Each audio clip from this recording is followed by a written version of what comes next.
O que está sendo a lei? A lei 191.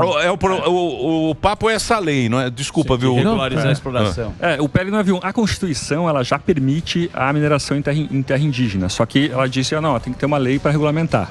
Só que essa lei nunca saiu, então, enfim, essa lei regulamentaria a mineração. Os ambientalistas têm uma preocupação, e até importante, em relação ao seguinte, os índios vão poder dizer não para um projeto de mineração.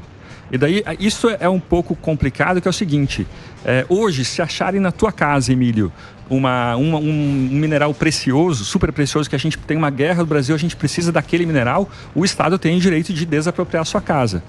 Então, a ideia é assim, vai ser sim consultivo, então vai ter uma consulta. Hoje em dia, com todo esse ativismo judicial, não vai ter nenhuma empresa louca que vai entrar numa terra indígena e investir um dinheiro sem o consentimento dos índios, né? Então, eu acho que é razoável a gente acreditar que só isso vai acontecer principalmente em quase todas as vezes em lugares em que os índios têm parceria com os índios, né? E você pega assim, no Canadá, em Vancouver, os índios, teve uma tribo de índios, uma nação de povos indígenas que está construindo um arranha-céu em Vancouver. No Canadá tem 400 acordos de mineração em terras indígenas.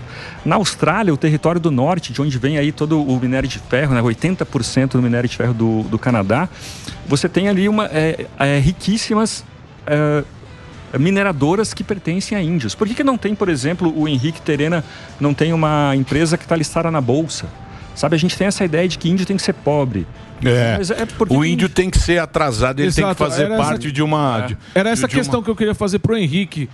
Na sua visão, Henrique, a quem interessa isso de deixar o povo indígena lá no meio do mato? São grupos que a gente sempre ouve que quem responde pelos índios sempre é a FUNAI, a gente que está daqui sempre vê, né? A FUNAI que fala pelos índios, e a gente sempre tem essa visão estereotipada que o índio tem que ficar lá no meio do mato, e essa turma que responde, a quem interessa isso aí, manter os índios e não ajudar na evolução, como o senhor mesmo disse, de ter um celular bacana, ter um computador legal e evoluir assim como cidadão aí aqui dentro do país?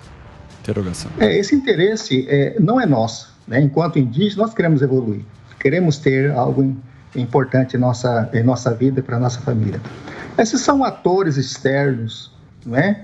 E infelizmente alguns indígenas cooptados por eles, né? Que aí exercendo uma certa liderança dentro do cenário brasileiro e internacional, que acabam trazendo uma voz que de fato não é a voz do indígena lá da ponta, né? Então essas questões ela traz uma incerteza muito grande para a própria população indígena. Por quê? O indígena, é claro que nós não estamos falando aqui, nós não estamos generalizando o povo indígena. Há aqueles que estão nas selvas distantes, né, que têm poucos contatos com a civilização.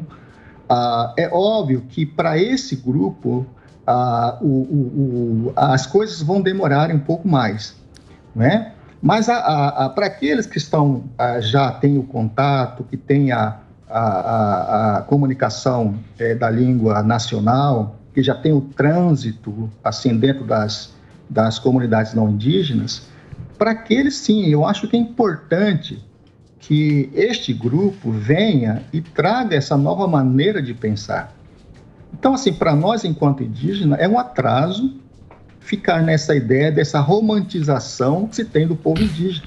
Sim. Né? Porque acha que o povo indígena é porque ele está com... Tem aquela ideia de que o indígena ele fica de cocar e pintado o dia todo. Não é verdade, Sim. Ele tem os seus afazeres. Ele tem um dia a dia. Ele só se pinta, ele só se coloca o cocar quando há momentos de festa, de celebração. Então, tem o dia a dia dele.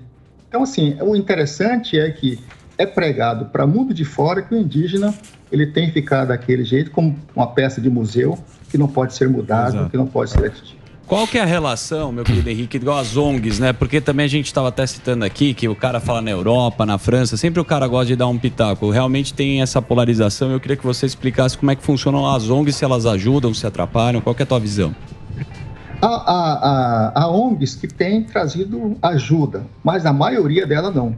A maioria dela, elas simplesmente querem trazer essa dificuldade para o próprio indígena, porque injeta grandes recursos, né, e acabam sendo manipuladores de opiniões, não apenas do indígena, mas também da população como um todo. Então essas ONGs, a maioria delas, ela traz um desrespeito muito grande para as comunidades indígenas. E aí, muitos dos indígenas, em vez de ajudar, acabam atrapalhando, entrando nesse viés das ONGs.